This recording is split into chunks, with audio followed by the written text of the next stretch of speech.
Welcome along to another opposition preview, and after that terrific win against Everton, our prize, if you like to call it that, is a visit to the league leaders, Manchester City. So here to tell us exactly how we can stop them, how we can stop the machine of Man City at the moment, is Stephen from Man City Channel. Esteemed Kompany, how are you, mate? I'm very good after a very, as recording this is the day after the Huddersfield game, and that was one of those kind of rare games that's more satisfying than a big win. So as City fans at the moment, we've got that kind of strangely satisfying result against a team like Huddersfield, which we didn't expect. You think the Chelsea one would mean more, but this one, that was good. So we're in good spirits at the moment. I've had a day off as well, so I'm pretty relaxed, so I'm in a good mood. So yeah. I mean, that game in particular, it was won in unspectacular fashion, and you had a little bit of a fright in that game, really, Huddersfield, but you come from behind, winning 2-1. As I say, not in spectacular fashion as we've seen so far this season. Yeah. But those are the types of games that win you championships. We know all about your attack, you know, Aguero, Jesus, Sterling, De Bruyne, it goes on. But where, if any, are your weaknesses? I guess the passing of time, maybe, because at some point we're going to have to lose, you know, like I don't want to sound arrogant, but this is quite literally a record-breaking team at the moment. And watching this team is a team fully enjoying their football and full of confidence and full of solidarity. I saw this incredible kind of expected goals kind of like graph for on the internet. And it was expected goals scored and then expected goals conceded. And City were right on their own in the corner with no one even close by. We're not conceding goals, really. We're scoring a lot of them. But if I had to choose some weakness, I guess it would be Vincent Kompany. I know it sounds crazy saying that, but he's not played much football, and he's back in the team, only a couple of games under his belt. Southampton looks really, really, really solid. They understand the game, obviously been a little bit more indoctrinated in Pep's methods. Vinny's been out a lot, and I think he's probably too busy trying to feel his way into the game a little bit. He's not been perfect, not been bad, but he hasn't been perfect yet. And I think maybe you could get him, because I don't think he's quite as used to Pep style as much as John Southampton. I've had a lot more games under Pep, so maybe there is some weakness there, and maybe also it's just a little bit complacency. Maybe it'll hang over us a little bit, but I would have said that a lot more if we hadn't just beat Huddersfield in an incredibly satisfying victory.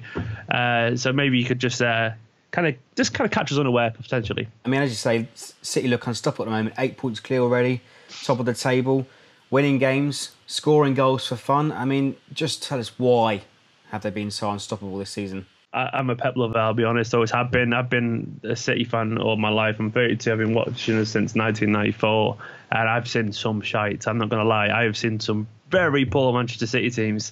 But this is just beautiful stuff. I saw another stat as well yesterday where it's like pass differential in terms of how many passes we complete and the team's completed. So like I think the difference between passes yesterday and Huddersfield City was something like 680.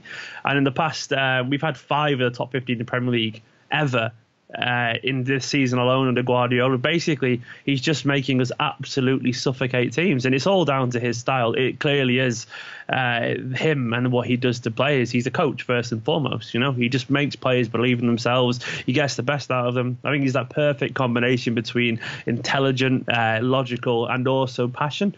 So I think you have to have that kind of left and right brain thing going on, and he has that, in my opinion. He obviously understands the game, understands people too, and I think he's getting through to this young squad that he's built in his own image, and I think he's getting through to them. I think they believe in themselves, and I think there's a little bit of a fire in Pep as well, because last season he had a lot of critics. Some of it deserved, some of it maybe not, but he wants to prove people wrong, and that's rubbing off on the players who also want to prove people wrong. So I think everyone's just really focused this year. I'm going to give most of the credit to Guardiola, obviously.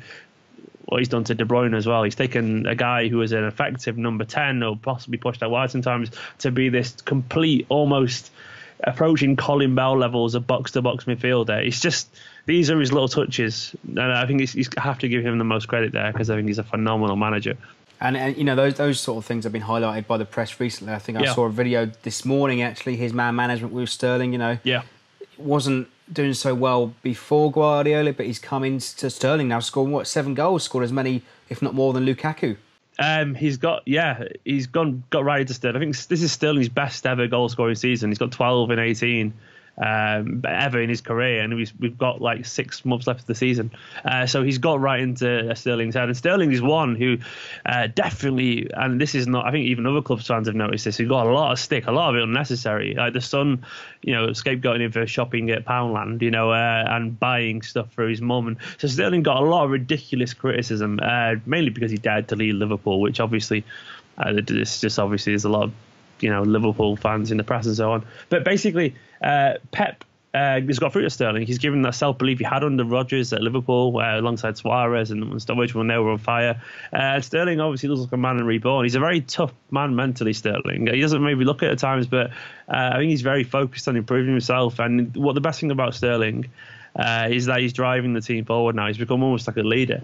Wednesday night, obviously, City host Saints, and I'll probably speak for a lot of Saints fans out here, We're not expecting a result at the Etihad, and I'll snatch your hand off to take a point, but would a draw or anything other than a win on Wednesday night be detrimental to your campaign? I mean, what's your prediction, mate? Yeah, I mean, we should win. We should win it. No offence, we should win it. I actually think you probably hit us at the worst possible time to play us this season, and I mean, I don't say that lightly. I mean, after obviously this run we're on is ridiculous, constant wins, 18 in a row. But I think people were starting to say, look, winter's coming now. To quote Pep himself, it's going to be difficult. The game's going to come thick and fast. Players are getting a little bit more tired. That albatross around the neck is starting to get bigger and bigger. Obviously, when you're on a winning run, eventually, you start to think, when's it going to end? So people and players are starting to question that themselves. It gets a little bit more touchy. And then after the Huddersfield game, that was like, no, all that self-belief came rushing back. So I think you've probably going to hit a really motivated Manchester City, a City who feel closer than ever. Because after that game, Huddersfield, those players were celebrating on the pitch like they've won a cup. They were buzzing because that was a really hard game to win. But then, having said that, I don't know, Southampton, you're not having the worst season. You're mid-table.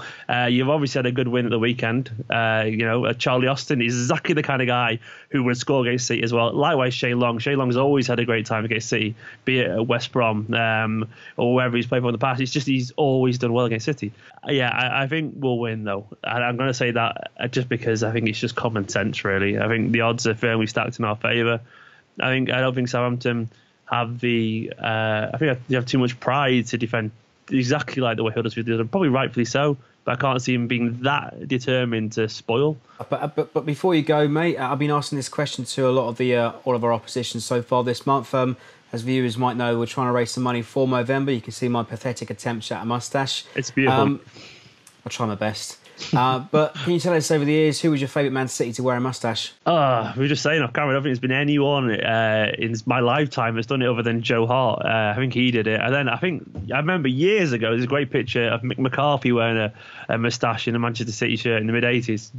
But I'm going to say for Joe Hart, just because even though he's lost some form, he's still got a big place in our, there. I'm not going to say the pun, but Joe Hart, obviously, yeah. But Joe Hart, I reckon. You should have said the pun. We're all about puns on this channel. Well, if you guys at home have enjoyed Stephen's company, go ahead and subscribe to his channel. The link will be on the screen and below. Stephen, thanks for joining us, mate. Thank you. What's your prediction, by the way? Well, I'll take a draw. Let's put it that way. I'm sure.